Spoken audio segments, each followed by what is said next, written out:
ঝাড়খণ্ডের সুন্দর একটি সকালে, যে চতুর্দিকে পাহাড়ে বিস্তৃত ঘেরা গ্রাম নীরব হয়ে দাঁড়িয়ে আছে পাহাড়গুলো। সকালে কোথাও পূজার হচ্ছে মন্দিরে, তো সেখানকার শঙ্খধ্বনির আওয়াজ আসছে। ওই যে একটা লোক মাথায় করে কিসের বস্তা বয়ে নিয়ে আসছে সুদূর পাহাড়ের ওই অঞ্চল থেকে।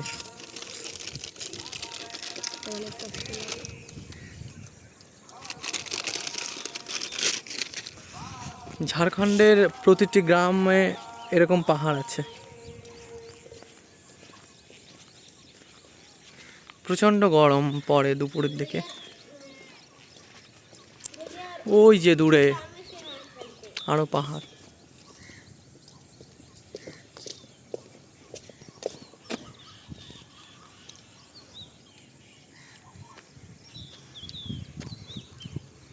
ভাই, তোদের স্কুল এখান থেকে কত দূর?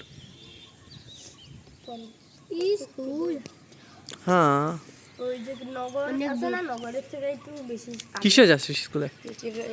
বাসে বাসে। ও আচ্ছা, আজকে তো আজকে ছুটি আছে তো, আজকে সানডে। এক মাস। ও গরমের ছুটি। ছুটি, আচ্ছা, গরমের ছুটি দিয়েছে।